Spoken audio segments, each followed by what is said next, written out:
What's up, fight fans? This is Kurt DeVille with Counterpunch Boxing News, and I got some new news concerning Oscar De La Hoya.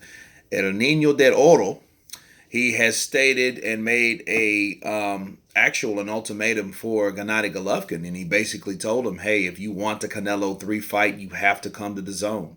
No ifs, ands, or buts. You have to come to the zone if you want that fight on May 1st or May 4th.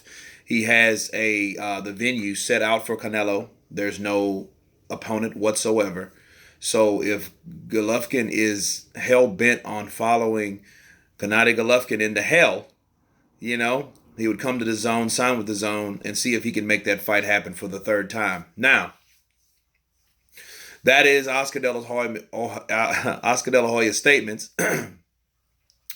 And my personal opinion on it, me counterpunching that, I don't really want to see a third fight.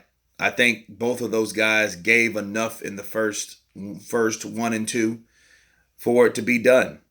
The zone will probably want this fight. It's a spectacular fight. They need it, they need it for their platform, for their subs. I get that. But me personally, if I'm Gennady Golovkin at 36 years of age, he looked good, though. He made a good account of himself against Canelo. And that just might be someone that is tied into Canelo with his, cemented rather, as his dancing partner. You know what I'm saying? I mean, that might be the case because you think about it, Canelo never fought anyone twice besides Golovkin. So, it's a good thing for Golovkin that he got that opportunity to make that money. But it sucks at the same time because it stops his first of all, every other goal that he set out, he failed because of Canelo. If you guys think about it, what was the goal? 22, 23 title defenses, right? Now he's tied with Bernard Hopkins forever. Now, since he lost, he can't fulfill that goal.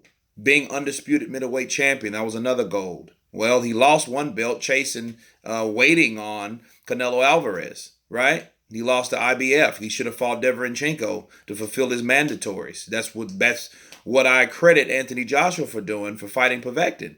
With the WBA, you have to fulfill these mandatories, and with having these belts and these sanctioning bodies require you to do a lot of hoops and hurdles. Okay, you have to fulfill these mandatories. That's what it's about. You got a mandatory. Okay, you have a certain amount of time to make that fight happen. With your people, with your management team, and Golovkin failed to do that. So then you took a loss because you were decisioned, and it was a fight which was close. It wasn't like a robbery. But then, if it was anything in favor of Canelo, how great of a chance would he have had, or how fair of a chance would he have had of getting a decision against Canelo Alvarez without knocking him out? And, and Canelo's a tough bastard. I've said it before. I've said it again. He has the Julio Cesar Chavez Sr. chin. Okay. And, I don't see anyone hurting him and knocking him out unless he goes way up in weight, maybe 175. Somebody can do it there, or 168, because he did fight the weakest link with Rocky Fielding. But I feel that Golovkin, he should do something. If he's going to fight, if he's going to do anything, I think he should join the zone, but not to fight Canelo. You know what I'm saying? Or because, he's mandated to fight Charlo. If Charlo beats, I forget his name, Karabov, I think. But since Willie Monroe tested positive or had highly or elevated testosterone levels, okay? But, I think he should come there to challenge either Danny Jacobs again, fight Deverenchenko. That would be funny, if he ended up fighting Deverenchenko.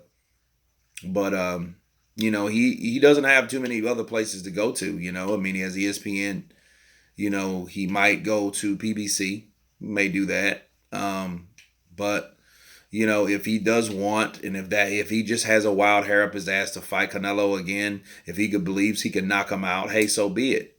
Hey, who knows? He might get the knockout. Look at Juan Manuel Marquez. He He fought Manny Pacquiao 4 times before achieving his ultimate goal to stop Manny Pacquiao, the guy that he hasn't had he had a draw and 2 losses against. You know what I'm saying? So it took a lot of focus, and he didn't stop. He was too legit to quit. So, I mean, that could happen for him. He was older than he was older than Pacquiao, because I think Juan Manuel Marquez is what, about 42, 43 now. And so he had age on Manny, and that might be his legacy. So I think if Golovkin, he's lost a lot of things waiting on him. So hey, I mean, I guess why not? But you know, I don't know.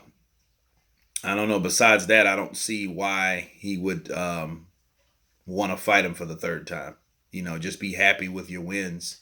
And especially if you think that you can't get a fair shake in Vegas, you shouldn't really do that, because all you're going to do is cause a lot of ruckus, and you know what I mean? And then that'll be your go to excuse if you lose another decision. And then at that time, you probably actually lost.